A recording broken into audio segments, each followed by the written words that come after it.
triumph and glorious love. Thank you so much, band, for leading us in that song.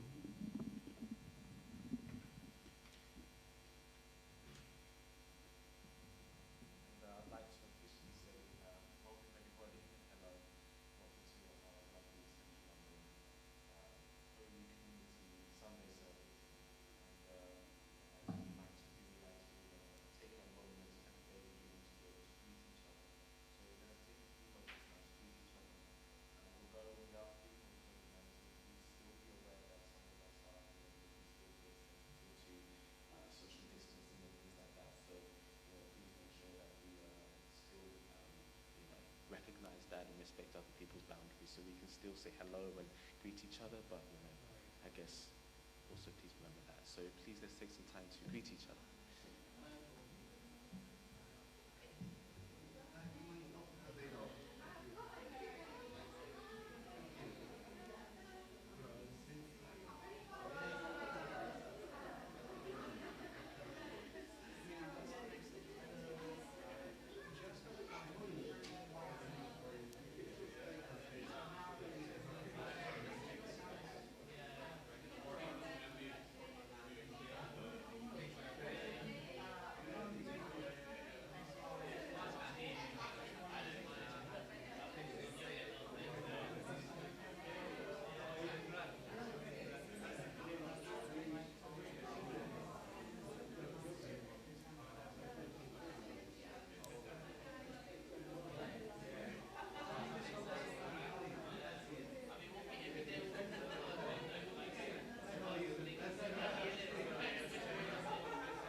Okay, so if we can make our way back to our seats.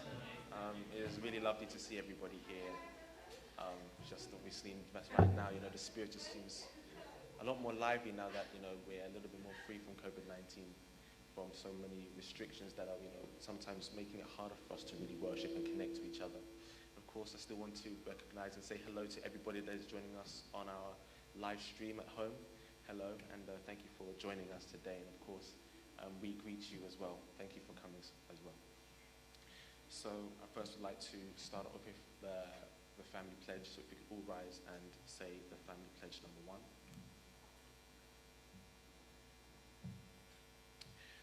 Our family, the owner of Channel Gook, pledges to seek our original homeland and build the kingdom of God on earth and in heaven, the original ideal creation, by centering on true love. Okay, please join me in prayer. Dearest most beloved heavenly parents, true parents of heaven of humankind, Father, Mother, God, we are very grateful for you to allow us to join together in this lovely building, and of course everyone that is able to connect through the internet. And we are really happy to be able to be here to worship with you, to connect with you through the different mediums of a service, to each other, through the music, through the message that we will receive, even through the news that we hear that is going on all around the world and throughout Europe. Heavenly Parents, we are really grateful for this opportunity, and we pray that you can be with us and shine your light upon us this day, and that you can be with all those that maybe were unable to attend through illness or other means, that you can be with them. Please bless them, please support them, please love them, Heavenly Parents. We're really grateful that you are with us and that we know you and that we can come to know you through our experiences. And we pray that we can continue to get to know you even better through this service and, of course, throughout the rest of our days. And I'd like to offer this prayer on behalf of everyone here now. In my name, Kim Hoyt of the Hoyt family, Essential and Best family, Jew and Amen. So please be seated. Thank you very much.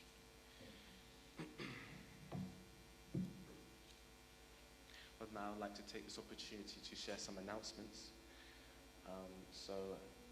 As per usual, we have our Monday morning prayer sessions going on online, and every week we share the link out on our community chat on WhatsApp, So if you are ever interested in joining our Monday morning prayer sessions, please look to the chat or to some of the community committee members that are here that know the link, and maybe forward it to you via email or other means.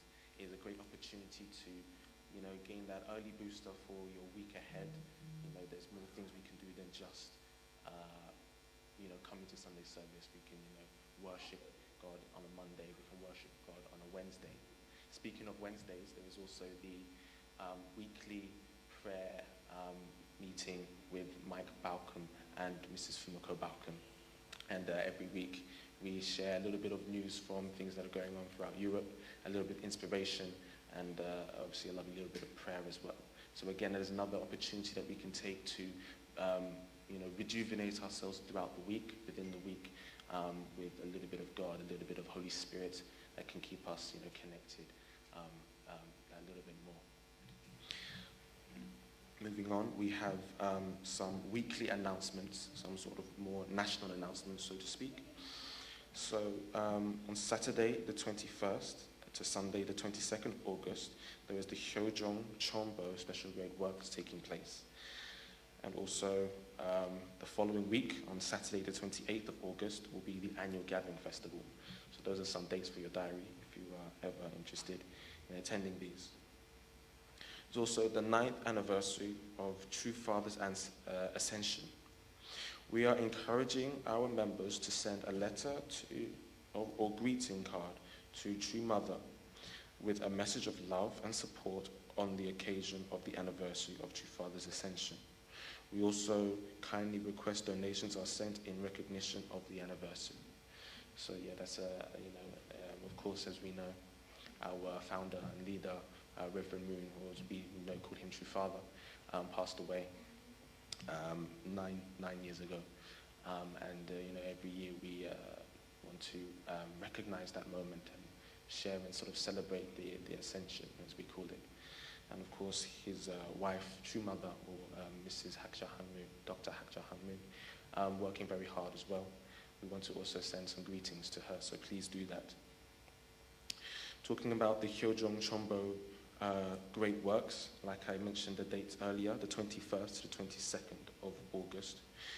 In accordance with True Parents' special directives, all blessed family members are strongly encouraged to participate in this year's 4 annual special great works. So this one coming on the 21st and 22nd is one of those 4. The event will be broadcast live online, and members around the world will be able to participate from their homes or as a community. Another announcement here says, inherit the Chongshim 1 Prayer Hall Heavenly Fortune. So there's this deadline for the 18th of August, which is only a few days away.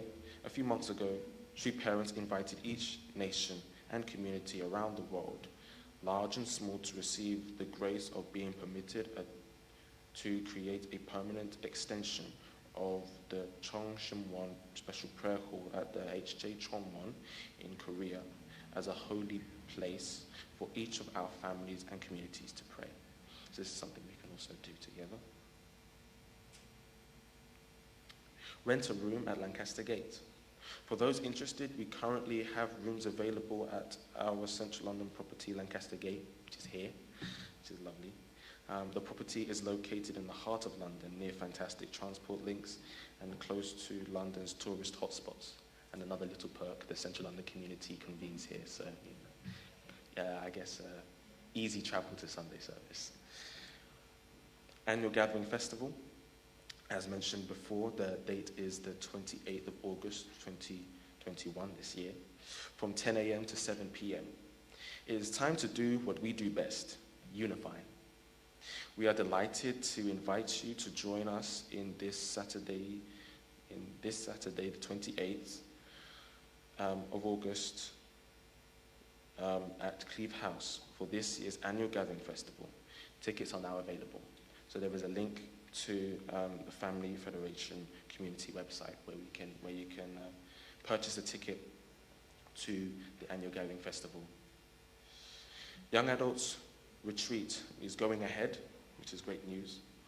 And this is from Friday the 3rd to Monday the 6th of September this year, from ages 18 and up. This retreat aims to provide a space for relaxation, reflection, and enjoyment at a peaceful countryside venue. The schedule will be laid back, and internal content will range with internal content from a range of people, organized activities such as hikes and sports, and lots of free time, encouraging opportunities to connect and build relationships. So this will be in the Peak District, so up north, and which will be amazing. And of course, there was another sort of young adults, shall we say, directed workshop/activity event, also known as the Companions of Faith Weekend Away. So this is something that took place roughly 2-3 years ago. And this is going to take place again, another chance to be able to connect. Those that went know that it was a lovely experience, and we wanted to offer another opportunity. So this will be from Friday the 17th to Sunday the 19th of September at Livingstone House in Chislehurst. Big news, we have something very special for you, the return of Companions of Faith, an exciting weekend away at Livingstone House in Chislehurst, organized especially for the age group of 18 to 22-year-olds and university students. This is a grassroots project run by Miwa, Carmel, and Pyeongchang Dimbi. So for more information, please visit the Young Adults Facebook page. So yeah, this is another event and activity that is taking place. And that concludes our national news. But we want to now look a little bit further abroad, so to speak. So we want to look at sort of the Europe. And before we proceed into the worship, the musical worship part of this service, we want to share the EU-ME news with you all. So let us take some time to take a look at the EU-ME news.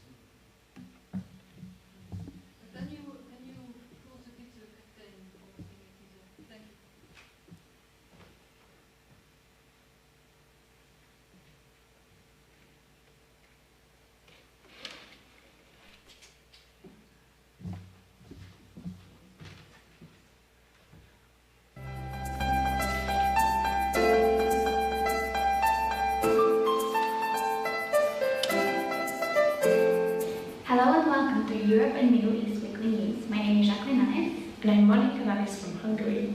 We're going to introduce to you our weekly update. Let's see what amazing things our brothers and sisters have been doing this past week. Last Sunday, we celebrated the declaration of God's eternal blessing and the realm of the cosmic Sabbath for the parents of heaven and earth in our whole EU region. As we prepared for this special holiday, we learned much about True Father's deep love for our Heavenly Parent when he comforted God's heart by proclaiming, "You will be liberated everywhere, and all the grievances of your heart will be eradicated." Our True Mother gave a special message on this occasion for the Heavenly Japan's Sub-Region 1. 이제 하늘은 더 이상 기다릴 수 없다고 하는 환경을 인류에게 보여주고 계십니다. 뿐만 아니라 인간의 무지로 인해서 오늘날 겪고 있는 자연재해를 어떻게 설명할 수 있겠습니까? 최고의 과학의 기술로도 어찌할 수 없습니다. 이러한 현실을 보면서도 나라의 최고 지도자들은 하늘의 경고와 하늘의 음성을 듣는 것에 대한 소홀함이 오늘의 인류가 겪어야 할 이루 말할 수 없는 고통을 주고 있다는 것을 깨달아야 할 것입니다. Hungary celebrated the 40th anniversary of the first 4 missionaries arriving to Hungary in 1981 through a very deep and moving gathering of the whole community. Elizabeth and Tony Koch traveled personally to Hungary, and Martin Putz was represented by his spiritual father, Martin Kidler, and his wife, Elizabeth. Ingrid and Ers Hauser and Catherine Roman sent video and audio messages. In their testimonies, all the missionaries emphasized the importance of unity and of faith in Heavenly Parents and True Parents. We offered a present to our missionaries, an album of our Hungarian families and a Hungary-shaped memorial plaque. More than 120 participants were present from all over the country, and some families arrived even from Slovenia and Spain. The atmosphere was bright and solemn at the same time. After the service, the beautiful weather allowed us to go canoeing on the backwaters of Danube. In the central region, many workshops were going on for the youth and children in Glanów, Poland, Gasland, Austria, and Camberg. Hi!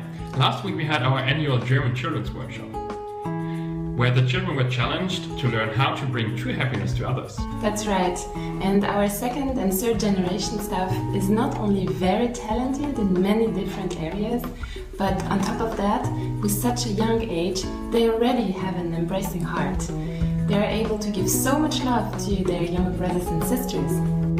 It was a beautiful workshop with loads of fun activities.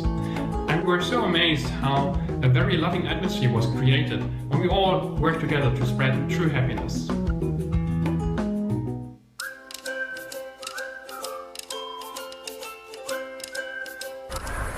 So last week we had a summer workshop in Austria with the topic On My Way to Happiness, and we were second gens from the age of 15 to 30 years of 6 different European countries, and we're focusing on topics of relationships between our siblings, with our partner, but also very important to our parents, and had experiences where we felt we could heal those relationships. The participants at this workshop were quite shy, introverted, so it was quite nice to see them open up and be able to share their feelings and their thoughts. And it was wonderful to see them be able to reevaluate their relationship with their siblings or their parents by studying different realms of heart. I was very happy to see my brothers and sisters after a long time. The lectures were very inspiring, and I feel after this workshop my spirit is lifted up, and I'm very grateful for that.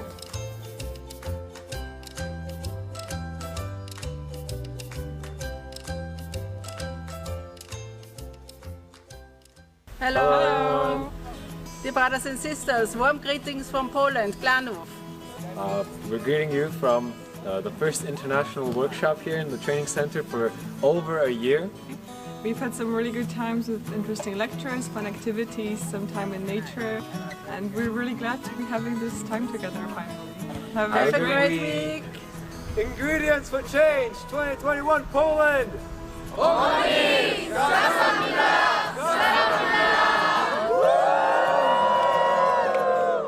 Our brother Ernő Sturm from Kaposvár, southwest Hungary, runs for 10 years and offers every public run as Samyangun Peace Run to support the Providence. Ernő has completed 8 full rounds, 112 kilometers around the beautiful Deseda Lake, while Imre Klimas, a young brother, has run 28 kilometers in total. The incredible result, combined with the distances run by their support team, finally added up to 165 kilometers in total.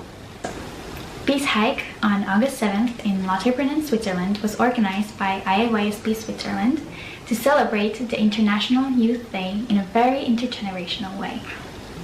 The event was part of the global initiative of Peace Road and was supported by members, guests, and peace ambassadors. Together, they could share deeply their ideals and visions for a better and unified world. On the 60th Memorial Day of the building of the Berlin Wall, UPF Frankfurt organized a Peace Road event under the motto Building Bridges, Overcome Division. The place of the rally, the memorial for the Berlin airlift in 1948. We remembered that unique initiative of the Allied forces to overcome the Soviet blockade of Berlin. It's our hope that the Korean reunification may also come about by courageous initiatives of God-inspired people.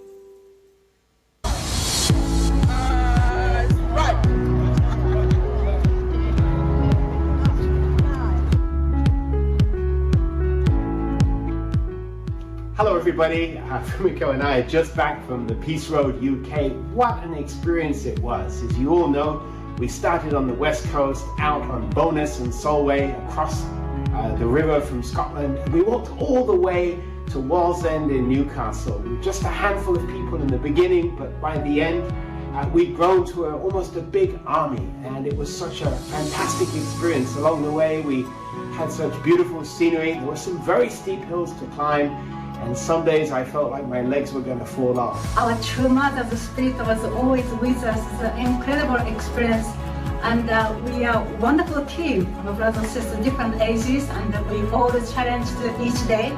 Every day we walked probably more than 7 hours, and we are so exhausted each day, but the scenery was so beautiful, and we met so many nice people on the way.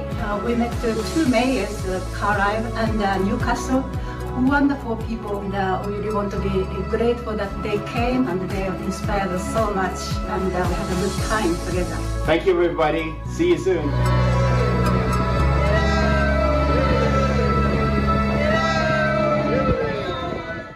In the next week, many important events will take place, and we want to invite you to be a part of them. The Hyojong Jeonbuk Great Works will take place on 21st of August, Saturday, and will be replayed on 22nd of August, Sunday. So if you're interested, you can register on this link. Our ILC webinars towards the peaceful reunification of the Korean Peninsula will take place on August from the 19th to the 21st. The invitation letters containing the information about how to register are ready, so ask your UPF representatives about it, and don't forget to invite your friends to these important webinars. Thank you so much for listening to this weekly update. We wish you a beautiful rest of summer. Stay safe and healthy. See you next time.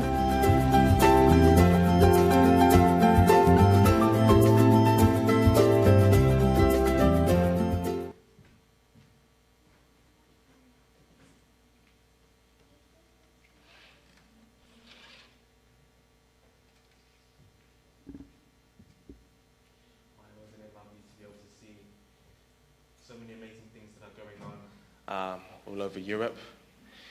I'm not gonna lie, when I saw the images of the Peace Road, I was very much overcome with this sense of joy and hope, because sometimes it's really easy to think that although sometimes we look in this room and we don't seem as large in number, but really we can make a lot of change, and we can really do a lot if we band together and really try to do something really real for our heavenly parents, our true parents, and for the world, right? So again, it was really amazing to see such amazing things going on around Europe, but to bring it back here, home, into central London, into our communities. Before, actually, we move into the music part, there's one more announcement I wanted to mention. So there was a brother here, an elder brother, who, and obviously a family that they grew by 1 over the weekend, apparently. And we want to just recognize them here. So there's Tae-san here, and also his wife, Chejon. They gave birth to another child, and was it a daughter, I believe? Another daughter. So if you want to give them another round of applause, it would be great. Congratulations. It was always amazing to have another addition to a family, to a community, and I'm very sure heavenly parents and true parents are overjoyed as well. So I'd now like to take this opportunity to invite the band up to lead us in 3 more songs before we have our message. Thank you.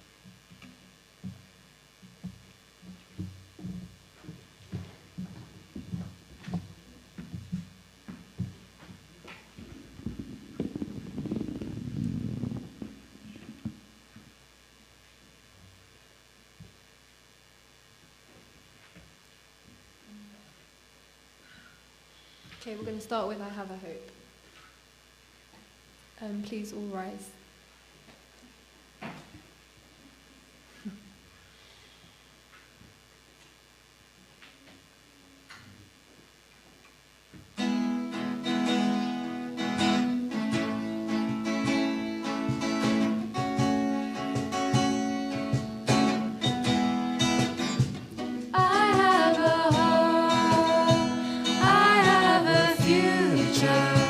I have a destiny.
which a life that He has prepared for me. Great works will help me to complete. I have a hope.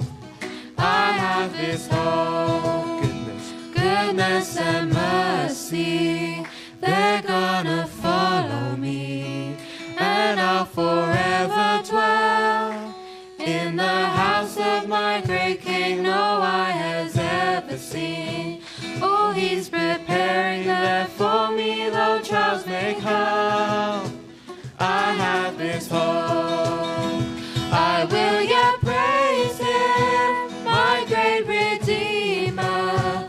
I will yet stand up and give Him glory with my life. He takes my darkness and He turns it into light. I will yet praise Him, my Lord, my God. There's still hope.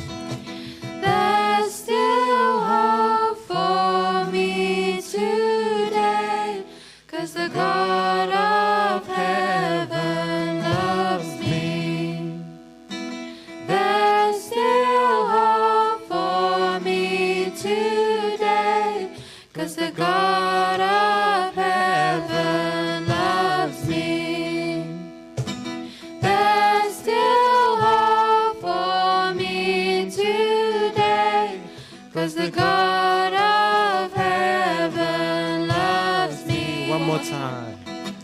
There's still hope for me today, 'cause the God of heaven loves me. I will yet praise Him, my great Redeemer. I will yet stand up and give Him glory with my life. He takes my darkness and He turns it into light. I will yet praise Him, my Lord, my God. One more time. I will yet praise Him, my great Redeemer. I will yet stand up and give Him glory with my life. He takes my darkness and He turns it into light. I will yet praise Him, my Lord, my God. My Lord, my God.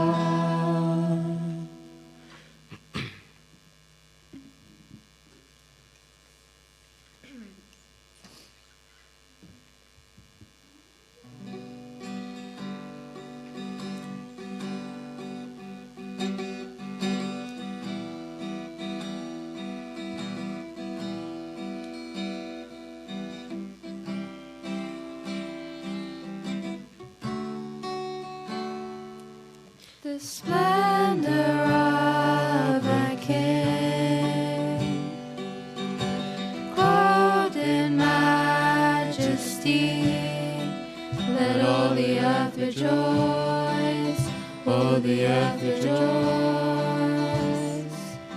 He wraps Himself in light, and darkness tries to hide. It trembles at His voice, it trembles at His voice. How great is our God! Sing with me, how great is our God! And all will see how great is our God.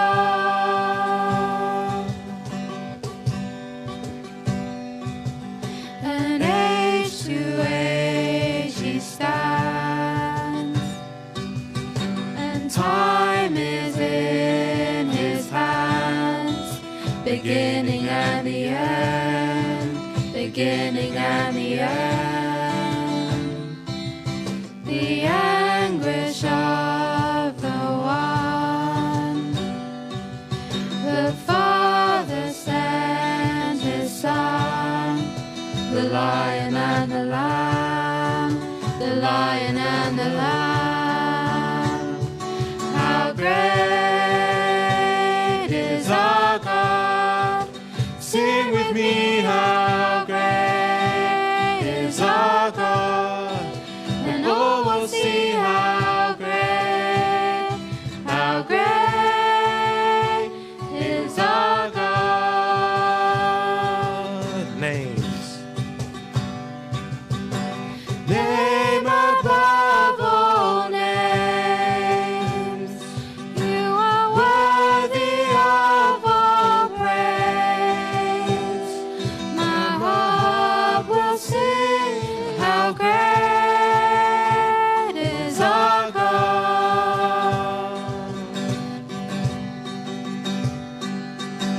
Name above all names.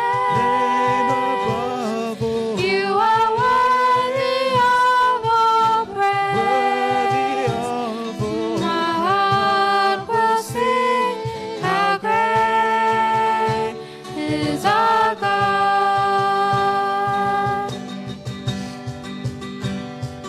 How great is our God. Sing with me how great is our God. And all will see how great is our God. How great is our God. Sing with me how great is our God. And all will see how great is our God.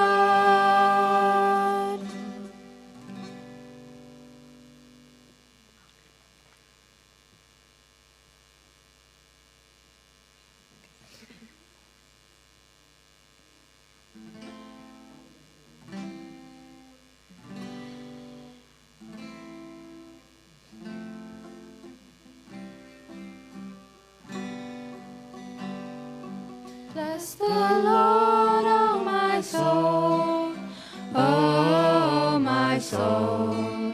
Worship His holy name. Sing like never before, oh my soul. I'll worship Your holy name. The sun comes up, it's a new day dawning.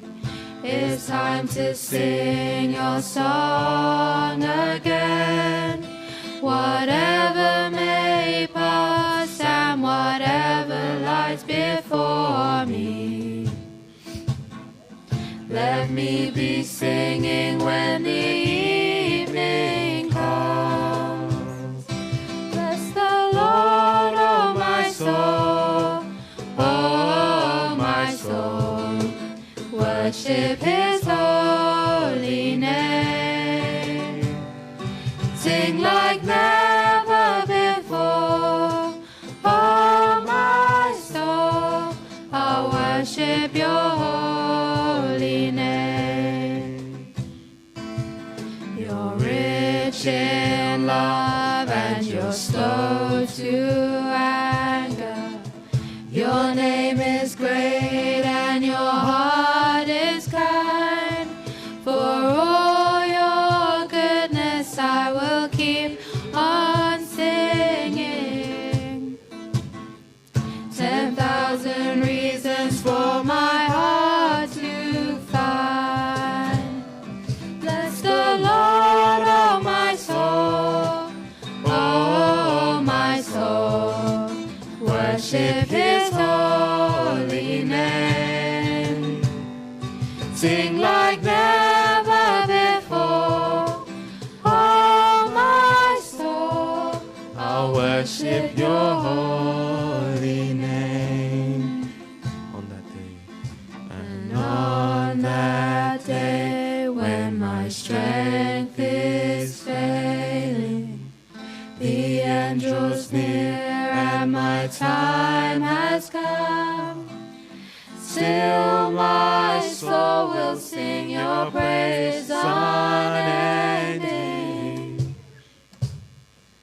10,000 years and then forevermore. Forevermore. Bless the Lord, oh my soul, oh my soul. Worship His holy name. Sing like never before, oh my soul. I'll worship Your holy name. I'll worship Your holy name. Yes, I'll worship Your holy name. Thank you very much. Please be seated.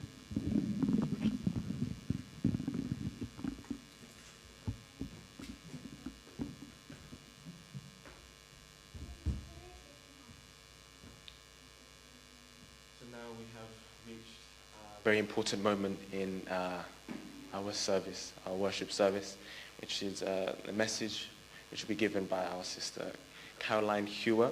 But before that, I just want to invite the young ones to head off downstairs for Sunday school. Yeah. So again, I'd like to now invite up our speaker, which will be Caroline Hewer. So let us please offer up with a round of applause.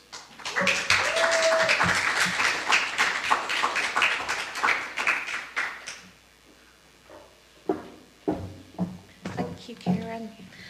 Well, morning everyone.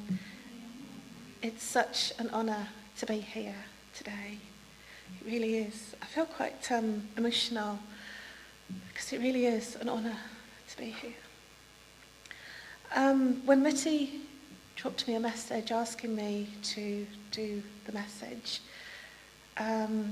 it was the day of the anniversary of my brother's passing on the 10th of August. And there's a whole story behind all of that as to why I came into this movement and started coming to these services and developed my relationship with God. And I'm going to share that with you today. I have a lot to say, and there's no clock. so I'm going to apologise before I even begin and make sure that I keep some check on time. So I want to also say hello to all those people out there online too. And there is quite a few people here today. And I'm really, really happy to say hello to everyone that's tuned in. All my brothers and sisters. Thank you. Okay. My title, Returning Back to Love and My Relationship with God Following 40 Years in the Wilderness. I really thought long and hard about what I was going to share, and this really is my story of my return back to God. But I'm going to start with when I was a child. I remember always kind of having a mind of my own, and my mum kind of noticed that. And there was an advert on TV way back when I was very young, and these children were interviewed, and I think there was about 5 children. And so they went to the one child and they said, "What would you like to be when you grow up?" And the child says, "I want to be an astronaut." And then the next child was interviewed and they said, "I want to be a pilot." And then the next person was interviewed, and there were really interesting jobs that they wanted to do. And then there was this little girl right at the end, and the interviewer said, "And what would you like to be?" And the little girl goes, "And I want to be a proper little madam."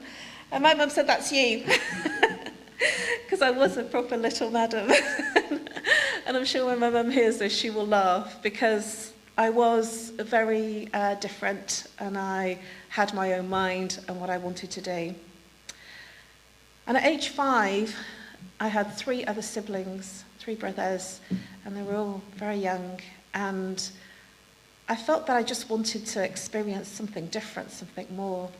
And I remember stomping and stamping my feet and saying to my mum, "I want to go to church. Take me to church." And I really wound her up about it to such a point that she said, okay, I'm going to take you. So she took me to church, begrudgingly, because I didn't shut up. I didn't stop. I said, I want to go to church. And I felt home. I felt, at 5 years old, I just felt like this was right for me to be here. And it was wonderful. And I felt like I'd found, I don't know, the word wasn't there then, but my tribe, my family. I found a place that I felt comfortable. And my mum turned around to me and she said, well, I can't take you every week. You know, I've got three young babies to look after, you know. And she managed to find a very good friend of hers who took her son every week. And she said, do you mind looking after my daughter too? Because she's winding me up and she really wants to come every week. And gleefully, her friend said yes.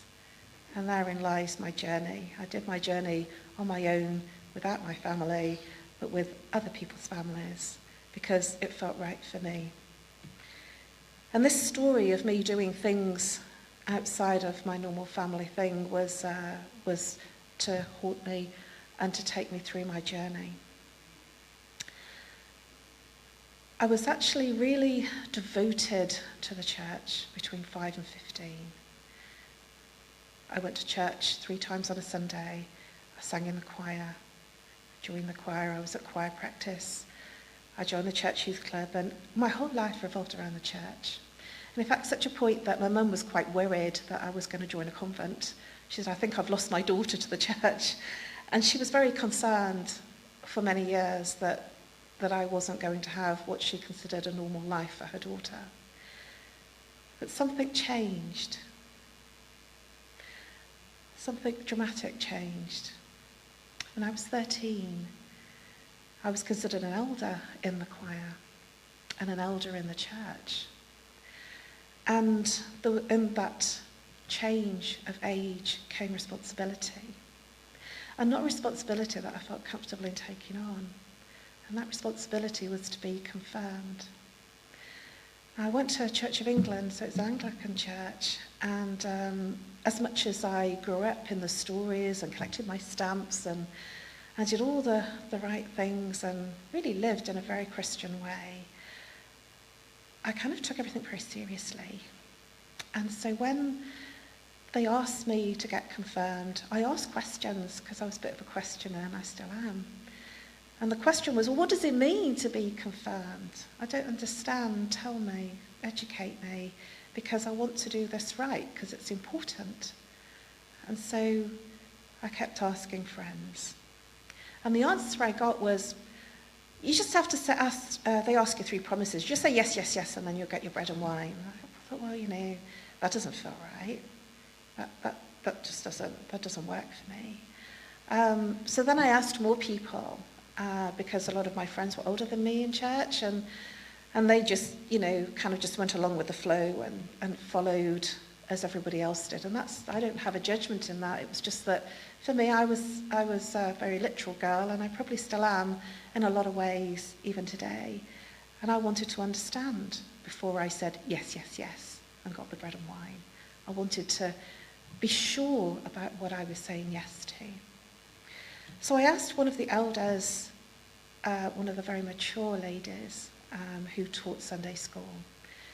And she sat me down and she says, my dear, yes, you're very wise to ask. And she gave me a little bit of an understanding that was more than I'd had from other people. She said, what you have to do is you go through some education, some teaching, some learning, and then at the end of that, you take 3 promises. I said, oh, well, that's more than I got before, you know, so tell me, what do I need to promise?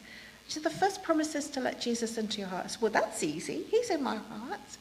I can do that. I don't have to worry about that. And then she said, the second promise is to listen to everything he tells you. Immediately, I was frightened, because I said, say if I don't hear him.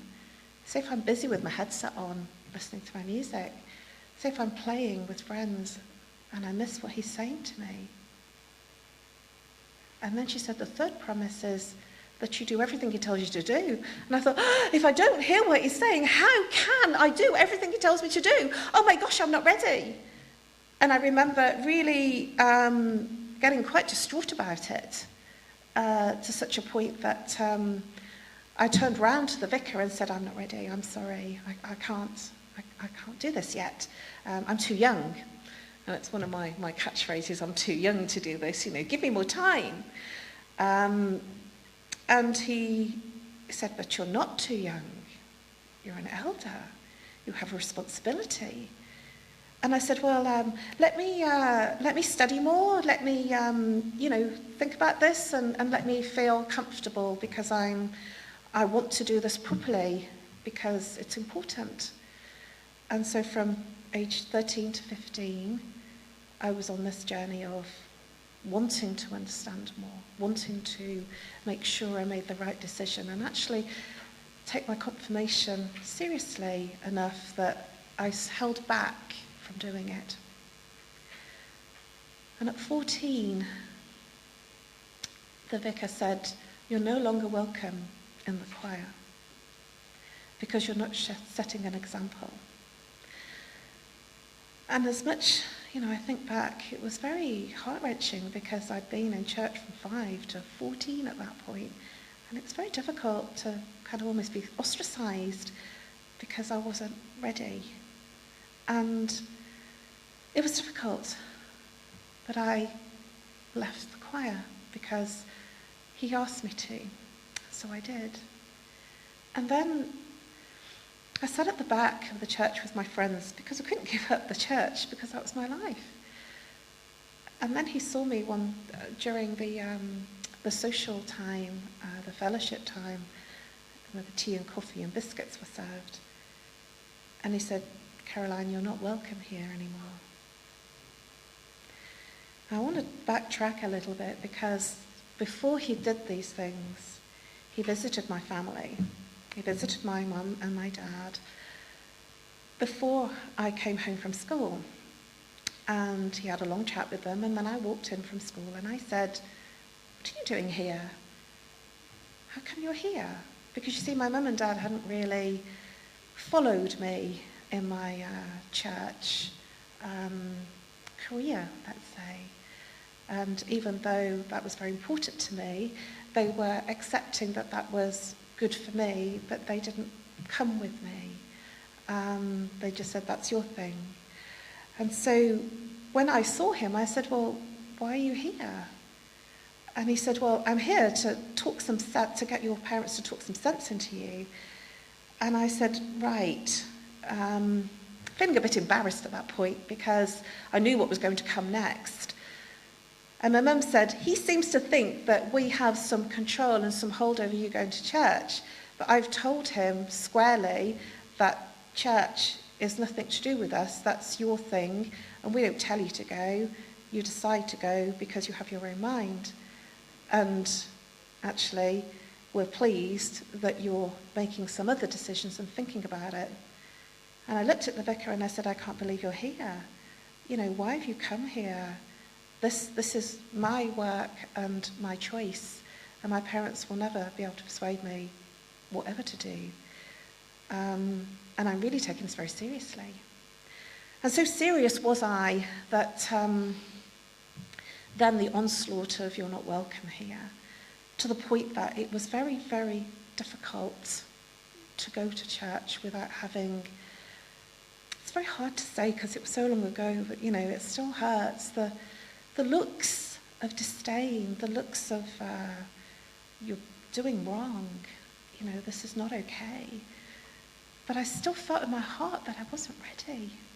And so I felt that it was important to be true to myself, to speak my truth, rather than to follow and just take the promises by saying yes, yes, yes. A lot of my friends in church just says, oh, Caroline, you're being too serious, just say yes, yes, yes, and be done with it. And they gave me some real talkings to, and I just said, no, I can't, it's too important. It's far too important to me. So reluctantly, I left the church at 15, which was my life. I left church, the youth club, I left the choir. And then I kind of said, well, now what? Now what do I fill my time with? So at 15, there was the mock exams at school, and I threw myself into my exams, school and education, and I landed up at college, and then I landed up being one of the youngest managers at 21, qualified trade managers, and it was amazing. But there was still something that was inside that wasn't there. There was still something missing. And what I did was I just kept going through my career and my study and my training, and I became known as the career portfolio girl. And I did well. I ticked all the boxes, and I did all the education at 27. I found that I was at the top of my game in terms of, the positions that I'd reached. And I took careers advice, and they said, you have to go to university and get the paper qualification that gets you into the higher levels of management, because you've got all the experience now, and now you need to get the bigger qualification. So I said, okay. So at 27, I went to university. And that was tough because I was back in study again. But it was fun, and I had a new purpose. And then I graduated off my postgrad in marketing, and I was at the top of my game again. But there was still something missing. I wasn't quite sure what it was, but there was. And I kept looking and searching, and I kept going along life and ticking all the boxes, good old corporate girl, doing everything that I was supposed to do. But still, there was something not quite right, and I couldn't work it out. And then in 2000, my father passed away. I just got married. And that was very difficult, and I was very successful in corporate at the time, in marketing, and I went into a depression, didn't even realise I was in it. My boss turned around and he said, I'm really worried about you. You need to go and talk to somebody, there's something clearly not right. And so what I did was I then went into a state of awareness that, yeah, there is something not quite right. I've ticked all the boxes, I've done everything that was expected of me in education, in my career, everything. But still, I felt empty inside. There was something not right with my life, and I couldn't work it out. Because by that time I was 36, and I still couldn't work out what was wrong with me. What happened was I started asking some big questions, some meaningful questions at 36. I said, well, what's the meaning of life? What am I doing here? What's my purpose? And it made me go on a journey that I'm still on 21 years later. And that journey was a journey of finding myself. And because the church had ostracized me, I decided to look for a spiritual journey. And I went inside and started looking at finding out what happened to me, what was missing, because I couldn't work it out. I really did not know what was wrong with me. And so I went and trained with yogis. I trained with all sorts of people, very, very highly regarded people in the spiritual community. And when I say spiritual, I don't mean religious at that point. They were, yogis and people teaching spiritual practice, actually moving into the heart and meditation. So I trained in NLP, stress management, and then I eventually found a training in the chakras. So how the mind and body connects and what happens when there's an imbalance, so physical, emotional, mental symptoms. And it kind of gave me some substance to work through. I changed careers from corporate to stress management. And still, I kept looking and I kept going. And my then best friend, she turned around to me and she said, "What are you looking for? You seem to be searching for something. What is it? Why do you search so much?" And at that time, I kept saying, "I'm looking for my master. I'm looking for my guru. And that was my line for many years. And she said, well, what is it you think you're missing? What is it that you haven't got? I said, I don't know. I just need to kind of keep going. And there was always another training, another course, another thing for me to go and look at. And in 2018, the day before my baby brother's birthday, his 50th birthday,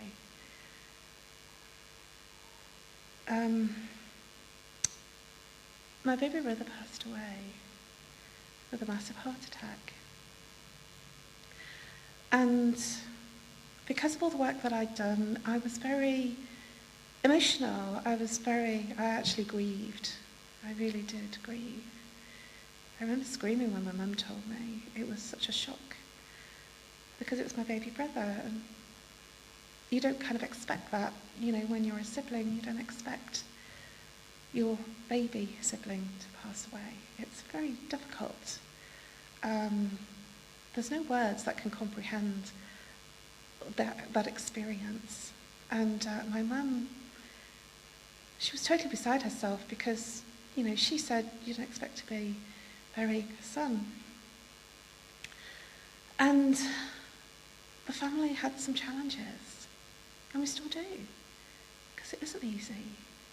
But what it does do is it makes you realise we're only here for a short time and there's a mortality.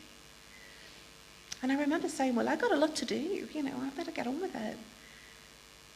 And in 2016, I had made a decision to play my part in creating world peace.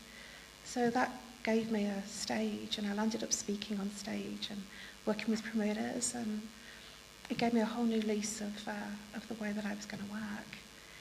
And I was reaching more people and changing more lives, and I landed up with clients from war-torn countries, and still I felt kind of like I'm not doing enough. I need to do more. I need to, we have to create world peace. This is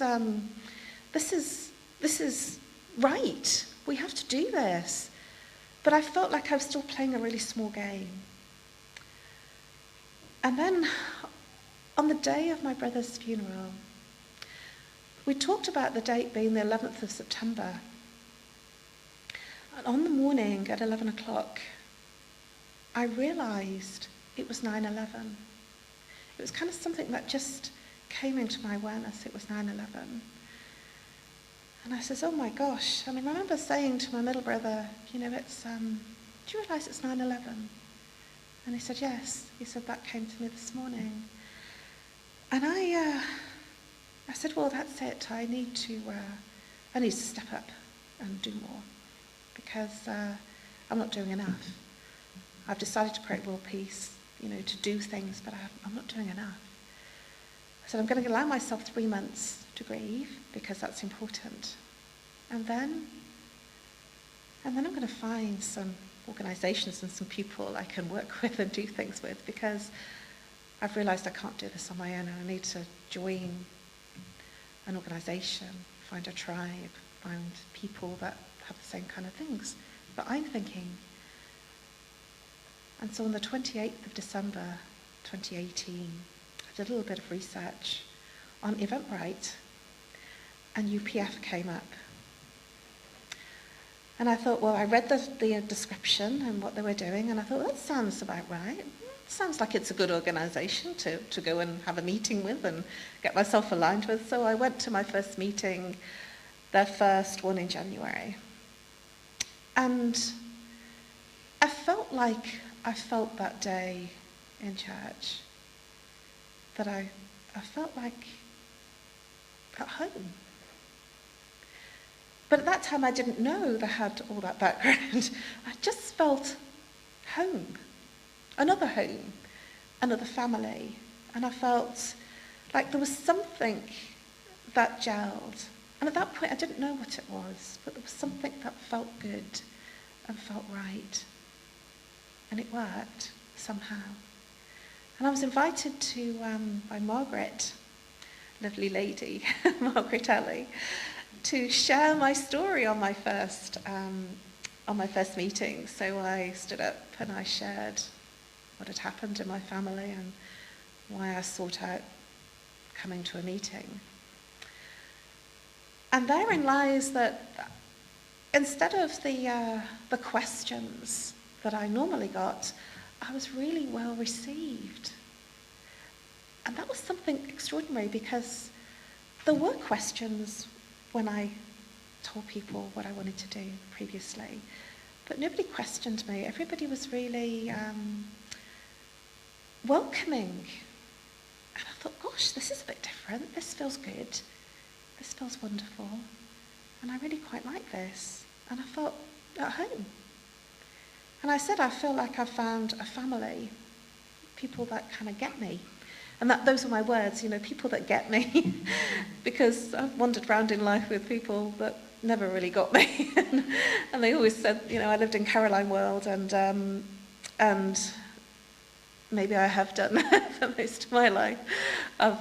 Lots of my friends have said, I live in a rosy pink bubble, and life isn't quite like that. But actually, I've had a really good life. I've been looked after. And I now really feel that I've had angels in my life all the way through, that have looked after me, that have guided me. Now, I continued going to meetings at UPF. And in April, I was invited, in 2019, I was invited to the annual gathering. I didn't know what it was. I didn't know how to prepare for it. I didn't know what to expect. I was just told it was a picnic at Cleve House, and there was a gathering. So I prepared for a picnic, a gathering. And there was this big tent, and there was all these people. There was people in a band, and there was singing, and I thought, wow, what's going on? I was sat in the tent, and then I saw more, and I liked it. I liked it a lot. And I thought, wow, so there's even more, and there was all these people. And I liked it a lot. And the more I've got to know, the more I liked it. And the more I felt that this is even more of a home and a family than I ever thought possible. And I remember mentioning to Matthew Hewish at one of the meetings, because he stood up for the first, I saw him for the first time in a formal way, because I'd spoken to him, in an informal way. I didn't realise how important he was. And he was a big minister. I didn't actually realise that, because I was just, being very sociable with him and normal with him. And then I realised he was this very top minister. And I kind of saw him in a different light. And he said, there's so much more. I said, well, the more I learn, the more I'm kind of thinking, wow, this is really feeling like it's good for me, like it's a place. And he said, there's so much more. And that's what's happened. I came to a service. Robin says, I think it's time you came to a service. so he invited me to a service, still not knowing what I was going to expect. And there was more, and there was singing, and there was nice songs and joyous songs, and there was prayer, not quite in the same way that I remembered it all that time ago when I was 5 to 15. It was different. It was joyous, and there was nobody judging me that I did something wrong. And it felt good. It felt really good. And in April, Robin Marsh started to train me in the divine principles of peace. And eventually, at some point, something started to trigger. And I actually felt uncomfortable when he said the word God, somehow, because it had been not in my life for a long time, even though I was a very good Christian and I was really, really practicing as a Christian, just not going to church.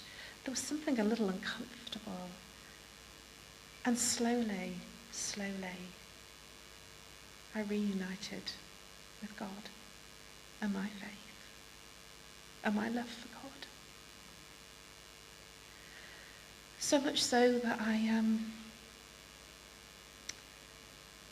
it's very emotional for me, because I explored coming to a meeting to help create world peace. But I found God. That was unbelievable. That was such an amazing experience for me. Because what happened was I found the missing piece of the jigsaw puzzle. I found what was missing. And that's why I kept looking, because I didn't know what I was really looking for. And it kind of came when I was ready. But in the mentoring sessions with Robin and with Dr. David Hanna, Reverend David Hanna, he's been instrumental in taking me through the teachings. 40 kept coming up. It took me a little while, I think it was about 3 weeks, and Robin clocked it. And I said, 40? I said, like 55 now. Well, that's been 40 years. It's taken me 40 years to get here. And he says, have you just realised? Because he kept saying 40, and eventually, after 3 weeks of Divine Principles of Peace mentoring, I heard it. I said, 40? That's 40 years since I left the church. And my response was, OMG! Oh my gosh, that's 40 years. And the significance of 40, I'm going to put my glasses on because there's some things that I want to read that I found. And I want to make sure that I get those specifics correct. So, the meaning of numbers, the number 40. You may be familiar with the importance of the number 40 in the Bible. I'd kind of long forgotten and not been studying the Bible for many years. So in my research, I found that it was quoted 159 times across the Old and New Testaments. God flooded the earth for 40 days and nights. Moses fasted for 40 days and nights. Moses fasted for 40 days and Jesus wandered the wilderness for, 40 days. During Moses' life, he lived 40 years in Egypt and 40 years in the desert before God selected him to lead his people out of slavery. Overall, it's a number associated with testing and the hardships one must endure to become more spiritually aware. And when I found out that, I kind of laughed a little bit because I thought, do you know what, you got me. You really tested me to the brink. You really, really did, because you got me hook, line and sinker. I was on this journey for 40 years. So in conclusion, whatever the number 40 portrays or symbolizes in the Bible, the purpose of testing is to humble us and to show us how strong or weak our faith is. God doesn't test our faith so that he will know, but so that we will know. Let me say that again. God doesn't test our faith so that he will know. It's so that we will know.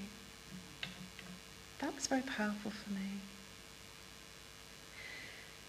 We'll have times of trials, tests, sufferings.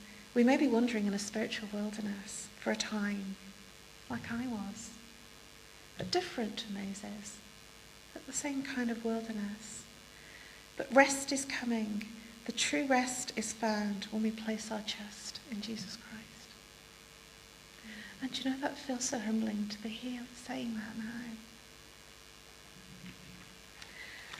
What I also want to share with you is I had some favourite hymns and psalms. And one of my favourite psalms is "The Lord is my shepherd." Who else has that as a favourite? I used to love that psalm. And I'm going to read verses 1 and 6 because it's meaningful for what happened in my life. The Lord is my shepherd. I shall not want. He makes me down. He makes me lie down in green pastures. He leads me beside the still waters. He restoreth my soul and guides my path in righteousness for his name's sake. This is my life. And the analysis I've come up with is God is taking care of my needs. He's taken care of me when I left the church. He took care of my journey. Verse 6, surely goodness and loving kindness shall follow me all the days of my life, and I will dwell in the house of the Lord forever and ever. And here I am standing here. The analysis for verse 6 is when I get to the end of my journey. I want to be able to look behind me and see goodness and mercy in people's lives. And that is actually how I have lived. And I chose to support Buddhism for a lot of my years in spiritual practice, because Buddhism is kind of a way of Christian living. It's all the practices of Christianity. And people told me that they thought that I was a Buddhist even before I realized that I was. But really it's just living your life in the Christian values.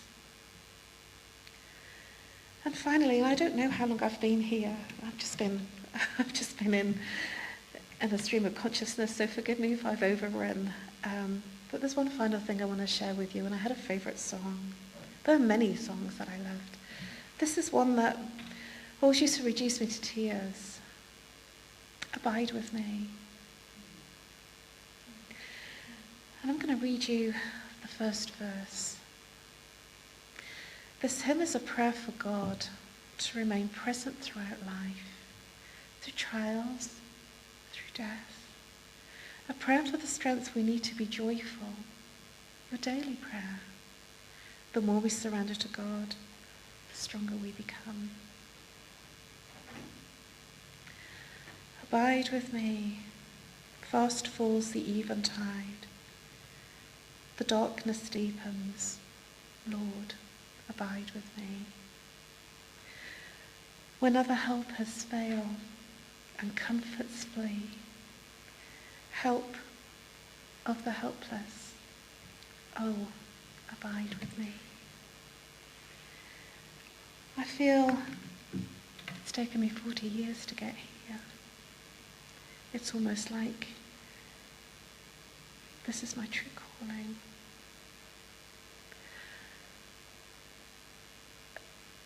Being here today, I want to thank my baby brother, because it's because of him that I took this journey in this last few years.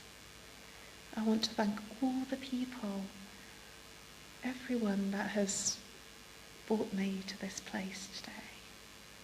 And most of all, I want to thank God for guiding me through my life and always being with me.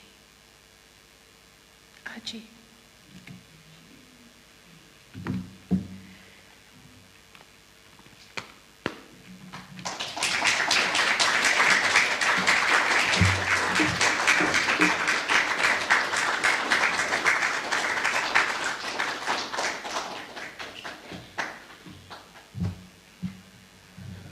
Thank you so much, Sister Caroline, for sharing such powerful words, and of course very much a testimony of your life that we can very much take, very much learn from. There was a lot we could learn.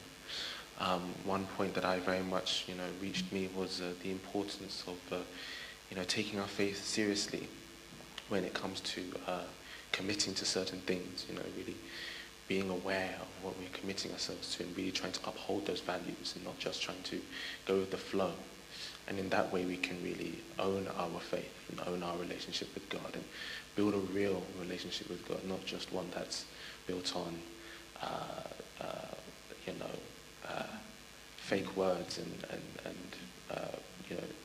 fleeting feelings, but on a real relationship. So before we begin our offering song, we'd like to take some time to meditate and reflect on the words we've heard. So let's take some time to reflect.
Our Jew and Amen.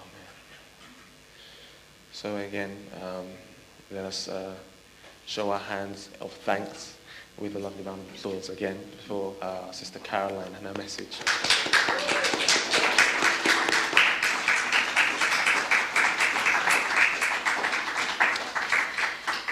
And I'd also like to invite the band up to lead us in our offering song.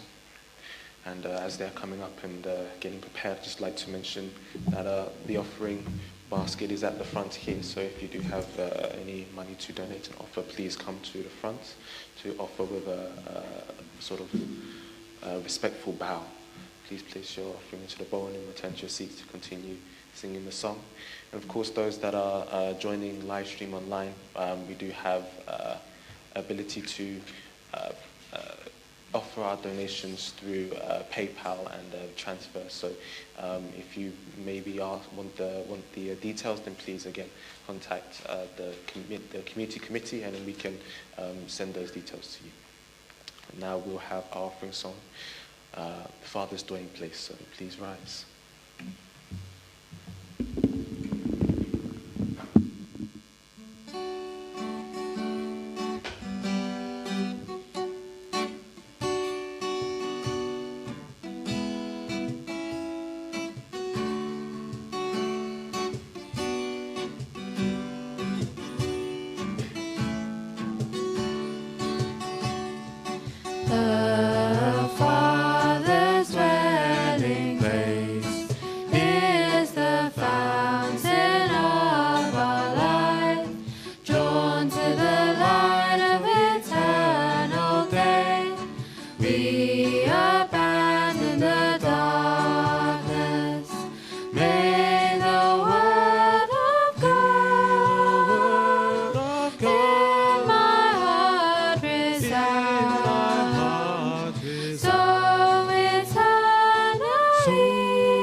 children of the living God.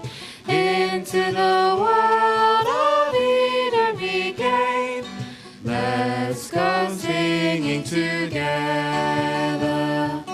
The Father's dwelling place is the eternal paradise, where the blessing He had to reserve will be freely given.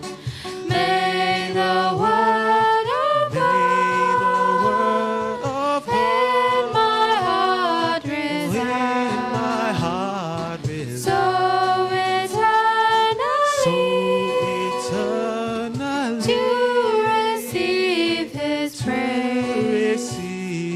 We shall be His pride and delight, children of the living God.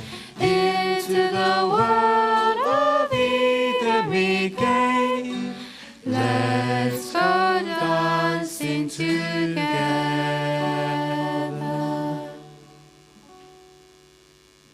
Now I'd like to invite up our sister Oksana to give the offering prayer.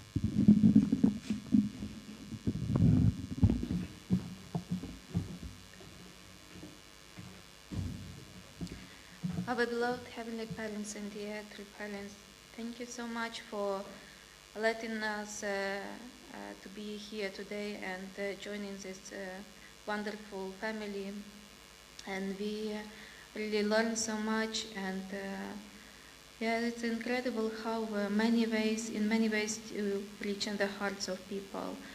And I just pray that we always keep our hearts open for your mysterious ways, and keep our eyes open to see your love reaching everywhere and everybody, and building the relationships, and having so many millions of people around, even just in this city. Let's remember that there is a part of you and incredible love in each of these people around us. And let's treat everybody as God's children and representative of you, dear Heavenly Parents. And we pray that our hearts can be filled with this incredible love, and our eyes can be filled with incredible love to embrace everybody without judgments and preconceptions, and always embrace ourselves and close to us with true love. We pray that next week can bring changes in our hearts after the testimony of our dear sister, and it can make us realize that everything possible together with you, and there are people who are looking for you, so let's be the providers to find your incredible love. Thank you again for reminding us about your power and love, and we want to offer this report all together in the name of Torok, Robert, and Oksana as a central blessed family. Achu. Amen. Thank you.